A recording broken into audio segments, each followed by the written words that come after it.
நான் மயிலு போனமா வண்டிய மறிச்சமா கலெக்ஷன் பண்ணமா வந்தமான்னு இல்லாம வண்டிக்காரனை நிறுத்தி ஏதோ அரட்டை அடிச்சிட்டு இருக்க. எனக்கு இதெல்லாம் புதுசு தானே சார், அதான் சட்டுன்னு கேட்க தோணல. சரி, எவ்வளவு கலெக்ஷன் ஆச்சு? நான் அவர்கிட்ட பணம் வாங்கல சார், பணம் கொடுத்துட்டு வந்தேன்.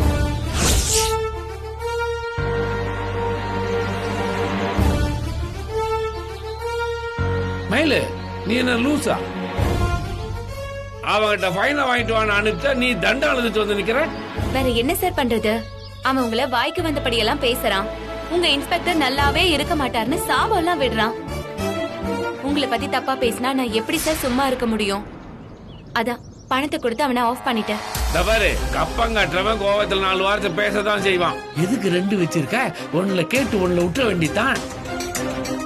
அதையும் மீறி 4 வார்த்தை பேசினா ஓங்கி ஒண்ணு போட்டு வண்டி இங்க இழுத்துட்டு வந்திருக்கணும், உள்ள தள்ளி கேஸ் எழுதிருக்கணும், எக்ஸ்ட்ராவா கறந்துருக்கணும். அதை விட்டுட்டு கையில இருந்ததை கொடுத்துட்டு வந்துட்டேன்னு சொல்ற. உன்னை போக்கவே எனக்கு அருவருப்பா இருக்குது மயிலு. நீங்க என்ன வேணும்னாலும் என்ன சொல்லிக்கோங்க சார். பணம் வாங்கிக்கிட்டு நீங்க நல்லா இருக்கணும்னு அவரு வாயார வாழ்த்தினாரு. அத கேக்குறப்ப எனக்கு எவ்வளவு சந்தோஷமா இருந்துச்சு தெரியுமா? இவ்வளவு நாளா உங்களை எல்லாரும் கரிச்சுதான் கொட்டி இருப்பாங்க. முறையா நான் உங்களுக்கு வாழ்த்து வாங்கி கொடுத்திருக்கேன். இனிமேலுமே எல்லாருமே உங்களை வாழ்த்துற மாதிரி தான் நான் செய்ய போறேன் சார். ஏற்கனவே நீ செஞ்சதெல்லாம் போதும். உன்னை எல்லாம் வச்சுக்கிட்டு 1 பைசா சம்பாதிக்க முடியாது. ஒன்னா போய் அனுப்பிச்ச பாரு, எம்புத்தி அடிச்சுக்கணும். கோச்சுக்காதீங்க சார். இவ்வளவு நாளா பாவத்தையே சேர்த்துட்டு இருந்த உங்களுக்கு கொஞ்சம் புண்ணியத்தை நான் சேர்த்து கொடுத்திருக்கேன். அதை நினைச்சு சந்தோஷப்படுங்க. போதும் போதும், கோவத்துல ஏதாவது சொல்லிட்டா போறேன்.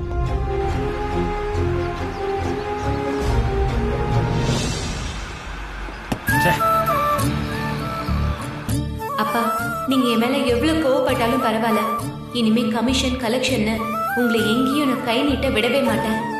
நான் ஐபிஎஸ் ஆகிறது மட்டும் இல்ல, நேர்மை இல்லாத உங்களை ஒரு நல்ல போலீஸ்காரரை மாத்துறதும் என் லட்சியம் தான்.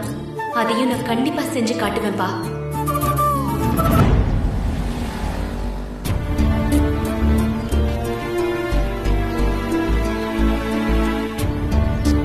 பேப்பர்ஸ் எல்லாம் கரெக்டா தான் இருக்கு.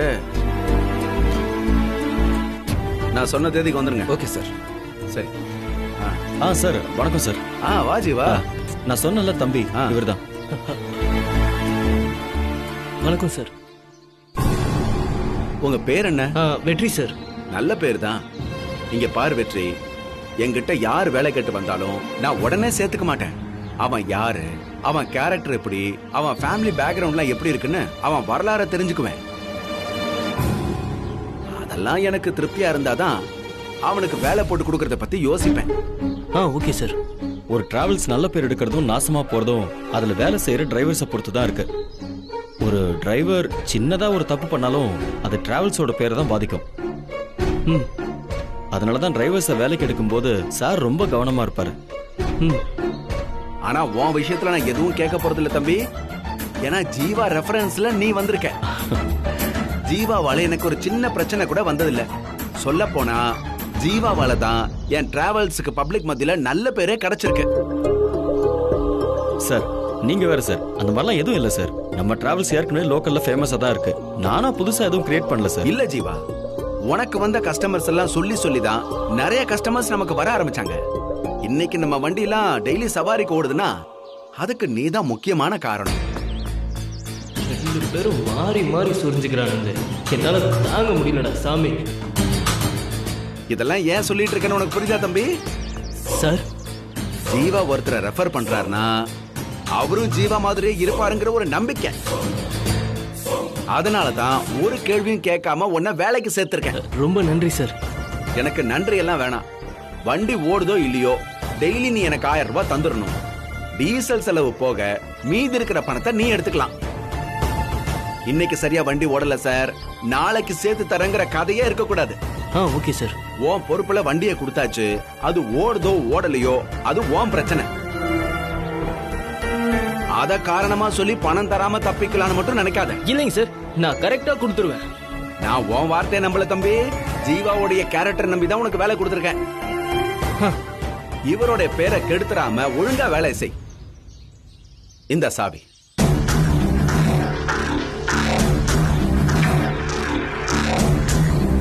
ரொம்ப தேங்க்ஸ் சார். வா. இங்க பாரு, டெய்லி காலையில் 9 மணிக்கெல்லாம் இங்கே வந்துடணும், சரியா? வெளியூர் சவாரி போயிட்டு வரோம்னா அதுக்கேற்ற மாதிரி வந்துக்கலாம். சரி. நம்ம ஓனரை பொறுத்த வரைக்கும் கஸ்டமரோட திருப்தி தான் ரொம்பவே முக்கியம். அதே மாதிரி கஸ்டமர் ஏதாவது கோபமாக பேசினா கூட நாம பொறுமையாக போயிடணும். நம்ம வேலை சின்னதா ஒரு கம்ப்ளைண்ட் கூட வராம பார்த்துக்கணும். Okay sir.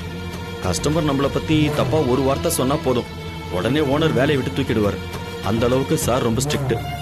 நாமளும் கொஞ்சம் கரெக்டா நடந்துக்கிட்டா எந்த பிரச்சனையும் இல்லாம அப்படியே காலத்தை ஓட்டிடலாம். என்ன சரியா? Okay sir.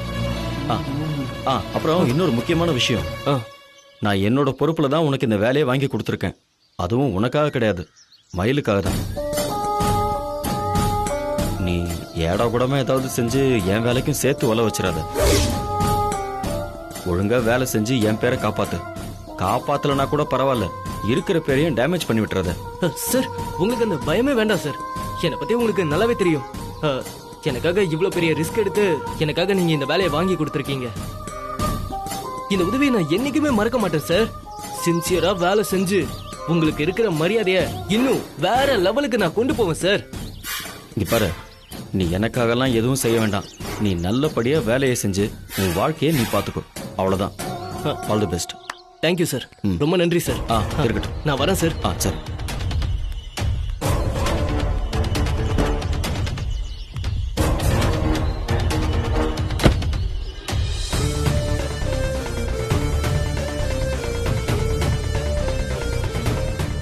காதல் மகாராணிக்காக என்னை துரத்தி பிடிச்சி விளங்க மாட்ட வச்சல்ல, உனக்கு இங்க இருக்கிற நல்ல பேரை கெடுத்து இந்த ஓனரே உன் கழுத்தை பிடிச்சி வெளியே தள்ள வைக்கிற. நீ எனக்கு செஞ்ச உதவிக்கு நான் உனக்கு திருப்பி கொடுக்கிற நன்றி கடன்.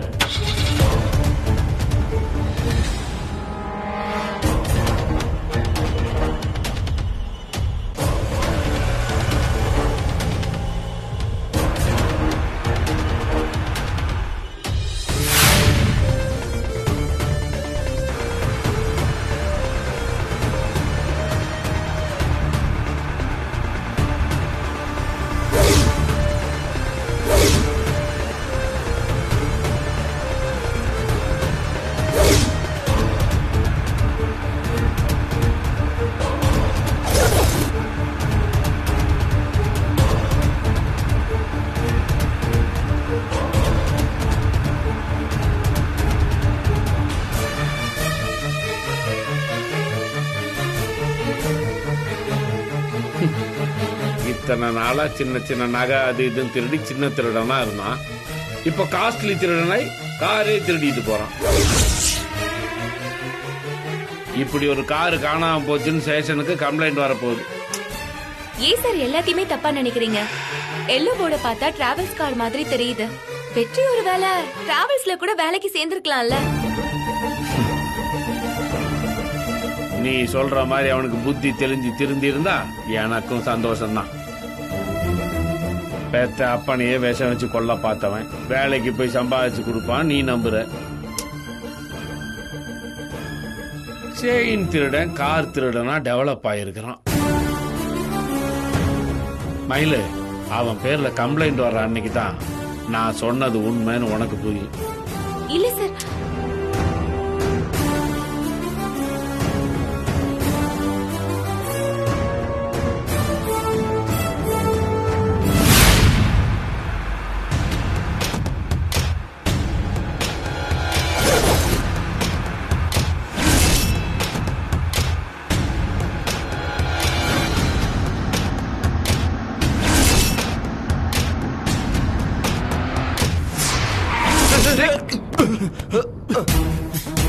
எவனாவ நம்ம கிட்ட சீனை போடுறான்? எவனா இருந்தா என்னடா, சீனு போறவனா நாம 4 போடு போடுவேன்டா.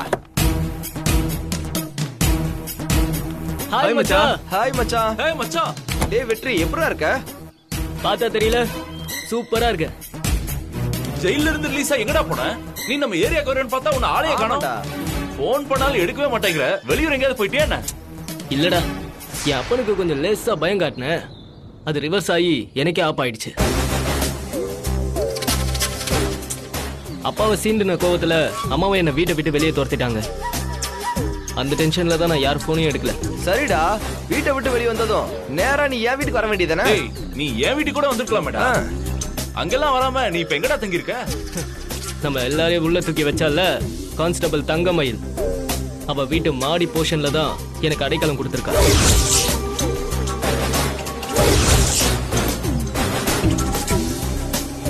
டேய், நீ இன்னும் எங்களை பைத்தியம் நினைச்சிட்டு இருக்கியாடா?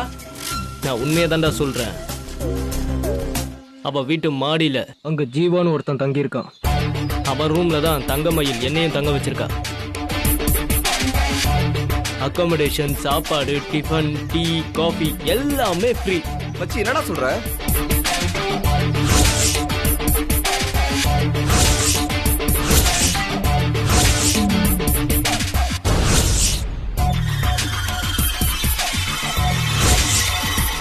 அவ வீட்டுல நாம ஏன் இருக்கணும்னு முதல்ல எனக்கு கோவம் தான் வந்துச்சு. அப்புறம் தான் நான் கொஞ்சம் நிதானமா யோசிச்சு பார்த்தேன். கூட இருந்தே குழி பறிக்கிறதுக்கு அங்க இருக்கிறது தான் வசதின்னு எனக்கு தோணுச்சு. வேலியில போற ஓனரை எடுத்து வேட்டிக்குள்ள விட்டா மாதிரின்னு பெருசுங்கெல்லாம் ஒரு பழமொழி சொல்லுவாங்கல்ல. இப்ப மயிலும் அந்த வேலை தான் செஞ்சிருக்கா. ஆடு நரிக்கு அடைக்கலம் கொடுத்தாலும் நரியோட நேச்சர் என்ன? ஆட்டை அடிச்சு சாப்பிடுறது தானே. நானும் அதை தான்டா செய்ய போறேன். நான் அதுக்காக தான் அவ வீட்லயே இருக்கலாம்னு முடிவு பண்ணேன். உன் பிளான் எல்லாம் பக்காவா தான்டா இருக்கு. ஆனா உன்னை அவ எப்படி நம்பினான்னு தான்டா எனக்கு புரியல. டேய், அவங்க அம்மா எல்லாம் எமோஷனல் இடியட்ஸ். நம்மள பரிதாபமான நிலையில பார்த்தாவே போதும், பழைய ரெக்கார்ட்ஸ் எல்லாத்தையுமே மறந்துட்டு அப்படியே பாசத்தை பொழிவாங்க. அந்த அம்மாவை நான் அன்னைக்கு அம்மா அப்படின்னு கூப்பிட்டதும் அப்படியே உருகி போய் என்னை தப்பிக்க வச்சுட்டாங்க. மயிலனா அக்கா அப்படின்னு கூப்பிட்டதும் அவளும் உருகி போய் அங்கேயே இருக்க சொல்லிட்டா. எமோஷனல் தாண்டா அவளோட பெரிய பலவீனம். அதை வச்சு அவளை நான் எப்படி பழி வாங்குறேன்னு மட்டும் பாரு. சூப்பர்ரா மச்சான், நீ நினைச்சத சாதிக்கிறதுக்கு ஆல் தி பெஸ்ட். தேங்க்ஸ்டா. சரி வாங்க கார்ல இருங்க, எனக்கு வேலை கிடைச்ச சந்தோஷத்தை சிறப்பா கொண்டாடலாம். டேய், சவாரி போல முதல்ல ஃப்ரெண்ட்ஸ், அப்புறம் தான் சவாரி. வாங்க. டேய் மச்சான், நீ வண்டி எடுத்துடுறா. ஓகேடா.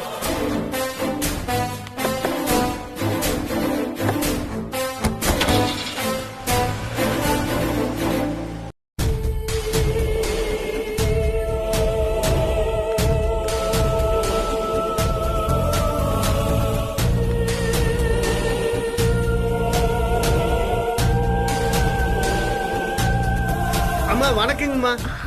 வணக்கம் சார். நீங்க எங்க இங்க? இந்த பக்கம் ஒரு வேலையா வந்துடுங்க. அப்படியே உங்களை பார்த்து பேசிட்டு போலான்னு வெயிட் பண்ணிட்டு இருக்கேனுங்க. சரி வாங்க வீட்டுக்குள்ள போய் பேசலாம். ஏங்க, நான் வேலையில இருக்கிறது உங்களுக்கு பிடிக்கலீங்களா? இங்க பாருங்க, சாவகாசமா உட்கார்ந்து பேசுறதுக்கு இப்ப டைம் இல்லைங்க. நான் இங்கேயே பேசிட்டு கிளம்பிடுறேன். சார், அவர் எப்படி இருக்காரு? வேலைக்கு ஒழுங்கா சாப்பிடுறாரா? ராத்திரி நல்லா தூங்குறாரா? இது பாருங்க, அதெல்லாம் கரெக்டா தான் நடந்துட்டு இருக்கு. ஆமா, உங்களுக்கு ஒரு அக்கா இருக்காங்கல்ல, அவங்க போன் நம்பர் கொடுங்க. முக்கியமா நான் அதை வாங்கிட்டு போலான்னு தான் வந்தேன். ஏன் அக்காவோட நம்பர் உங்களுக்கு எதுக்கு? உங்க வாழ்க்கையை பத்தி நீங்க கவலைப்படுற மாதிரியே தெரியலீங்களே. கூட பிறந்த பிறப்புக்கு உங்க மேல கொஞ்சமாவது அக்கறை இருக்குமில்லங்க. இந்த பிரச்சனை பத்தி சொன்னா அவங்களாவது உங்க வாழ்க்கையை காப்பாத்த ஏதாவது செய்வாங்க நான் நம்புறேன். நீங்க இவ்வளவு தூரம் பேசுற அளவுக்கு அவர் அப்படி என்னதான் சார் பண்றாரு? திரும்பவும் அவரோட முதல் சம்சாரத்தை தேடி அலைய ஆரம்பிச்சிட்டாரா? அவர் எப்ப விட்டாருங்க திரும்ப ஆரம்பிக்கிறதுக்கு? ஐயோ, மூத்த சம்சாரத்தையும் 3 பிள்ளைகளையும் தேடுற கூத்து டெய்லி நடந்துட்டு தானுங்க இருக்குது. முன்னெல்லாம் வேலைக்கு நடுவுல தான் அதை செஞ்சுட்டு இருந்தாரு. ஆனா இப்ப அதே வேலையா திரிஞ்சிட்டு இருக்காரு. ஸ்டேஷனுக்கு வர்ற கேஸ் எல்லாம் பெருசா கவனிக்கிறதே இல்ல. ஆனா அது கூட பரவாயில்லைங்க, கலெக்ஷன்ல கூட கரெக்டா இருக்க மாட்டேங்கிறாருங்க. சுசீலா பார்க்கணும், என் கடைசி பிள்ளை பார்க்கணும்னு தெரு தெருவா ஃபேமிலி பாட்டு பாடலையே ஒழிய பைத்திய மாதிரி அலைஞ்சிட்டு இருக்காருங்க. அந்த வீக்னஸ் எல்லாம் புரிஞ்சுக்கிட்டு அந்த மயில அவரை நல்லா ஏற்றி விட்டுட்டு இருக்கா. அவரை ஆட்டி வைக்கிற துருப்பு சீட்டு இதுதான் அவளுக்கு நல்லா தெரிஞ்சு போச்சு. அதனால அதை வச்சு ஆண்டவருக்கு அவன் நல்லா ஆட்டம் காட்டுறான். இங்க பாருங்க, அவரும் அவ இழுத்த இழுப்புக்கெல்லாம் போயிட்டு இருக்காரு. இதெல்லாம் எங்க போய் முடியும்னு எனக்கு தெரியலீங்க. ஆண்டவர் ஸ்டேஷன்லயே இருக்கிறது அவளுக்கு இன்னும் வசதியா போச்சுங்க. அவரை ஸ்டேஷன்ல அனுப்பி வச்சீங்கல்ல, அதான் நீங்க செஞ்ச பெரிய தப்புங்க. நான் என்ன சார் பண்றது? பையன் மேல இருக்கிற கோவத்துல அவர் கிளம்பி வந்துட்டாரு. அதுக்கப்புறம் அவன் ஸ்டேஷனுக்கு வந்து ஏதோ பெரிய கலாட்டாவே பண்ணிட்டான். அது தெரிஞ்சதும் நான் அவனை வீட்டை விட்டு துரத்திட்டேன். அப்பயாவது அவர் வீட்டுக்கு வருவாருன்னு பார்த்தா அவர் ஸ்டேஷனே கதியாவே கிடக்குறாரு. இங்க பாருங்க, இப்ப சொன்ன கதையெல்லாம் அது உங்களுக்கு எனக்கு தாங்க தெரியும். ஆனா வெளிய இருக்கிறவங்க என்ன பேசிக்குவாங்க? புருஷனுக்கு பொண்டாட்டிக்கு ஏதோ பிரச்சனை போல, அதனாலதான் அவர் ஸ்டேஷன்லயே தங்கிட்டாருன்னு வாய்க்கு வந்த மாதிரி எல்லாம் பேசுவாங்க இல்லங்க. அது உங்களுக்கு தான் காசிங்க. உங்க வாழ்க்கையை காப்பாத்திக்கணும்னா முதல் வேலையா நீங்க அவரை ஸ்டேஷன்ல இருந்து கிளப்பணும். இல்லாட்டி உங்களை மொத்தமா மறந்துட்டு அவரு தேடுற இடத்துல போய் செட்டில் ஆயிடுவாரு. அதெல்லாம் கையை மீறி போனதுக்கு அப்புறம் அழுது புலம்புறல அர்த்தமே இல்லைங்க. ஆண்டவர் மேல இருக்கிற விசுவாசத்திலையும் உங்க மேல இருக்கிற ஒரு மரியாதையினாலதான் இந்த விஷயத்துல நான் உங்ககிட்ட சொல்றேன். என்ன போட்டு கொடுக்காம எப்படி டீல் பண்றது நீங்க யோசிங்க.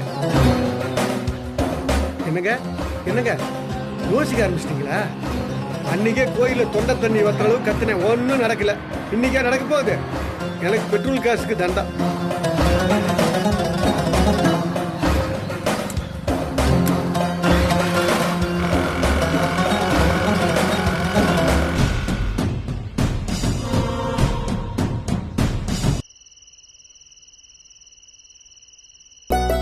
மயில, இப்ப தினமும் நான் உன்னை தரிசனம் பண்ணிட்டு தான் இருக்கேன். ஆனா நான் உன்னை முத தடவை பார்த்த மொமெண்ட் இருக்குல்ல, அது கோயில் கல்வெட்டு மாதிரி அப்படியே என் மனசுல ஆழமா பதிஞ்சு போச்சு.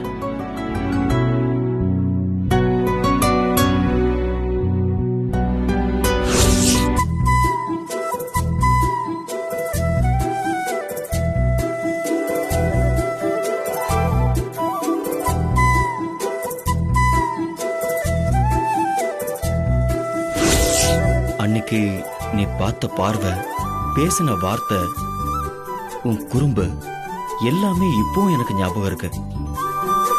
நான் அப்செட்டா இருக்கிற சமயத்துல இப்பவும் நான் அதைத்தான் நினைச்சுப்பேன். உடனே மனசும் உடம்பும் கம்ப்ளீட்டா சார்ஜ் ஆயிடும். எனக்கு நம்பிக்கை, சந்தோஷம், எனர்ஜி இது எல்லாமே கொடுக்கிற பவர் பேங்க் நீதான் மயில். மயிலா? ஓஹோ, சிவனுக்கும் மயிலுக்கும் நடுவுல இப்படி ஒரு ட்ராக் ஓடிட்டு இருக்கா? இவங்க ரெண்டு பேரையும் காலி பண்றதுக்கு இந்த ஒரு மேட்ரு போதுமே. காதலை மோதலாக்கி காதலை வைக்கலாம். என்ன சத்தத்தையே காணும்? ஏதாவது ரொமான்ஸ் சீன் ஓடுதா? பாப்போம் என்னன்னு.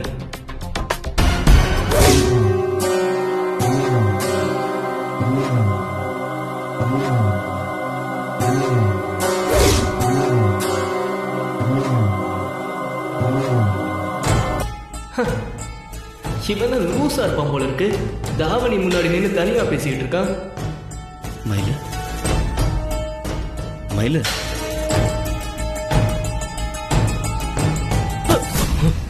வெற்றி, வா வெற்றி. எப்போ வந்த? இப்பதான் சார். அப்புறம் முதல் நாள் சவாரி எல்லாம் எப்படி இருந்தது? பெருசா ஒன்றும் தேரல sir. Bus stand, railway station எல்லா ஏரியாலையும் ரவுண்ட் அடிச்சிட்டேன். என்னை பார்த்தா சின்ன பையன் மாதிரி தோணுதா என்னன்னு தெரியல, ஒரு சவாரி கூட எனக்கு கிடைக்கல.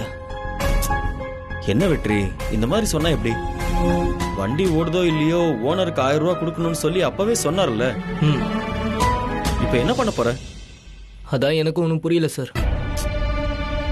வெற்றி, நீ பணம் கொடுக்கலன்னு வையேன், ஓனர் ஏன் கணக்குல எழுதிடுவாரு. அவர் என்னோட அமௌண்ட்டை தானே பிடிப்பாரு. சார், அந்த மாதிரிலாம் உங்களுக்கு நிலைமை வராது சார்.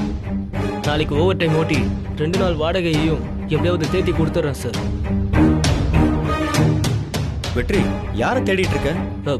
இல்ல, நீங்க யார் கூடவோ பேசிட்டு இருந்த மாதிரி இருந்துச்சு.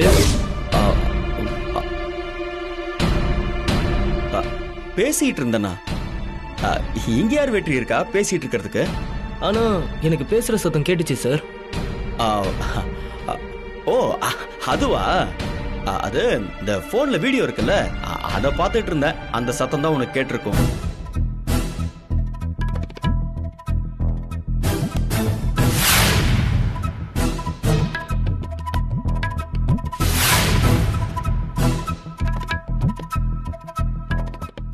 என்ன சார் அது? பேச்சுலர் ரூம்ல தாவணி இருக்கு. வெற்றி, அது என் லவ்வரோட தாவணி. ரொம்ப நாளா லவ் பண்ணிட்டு இருக்கேன்.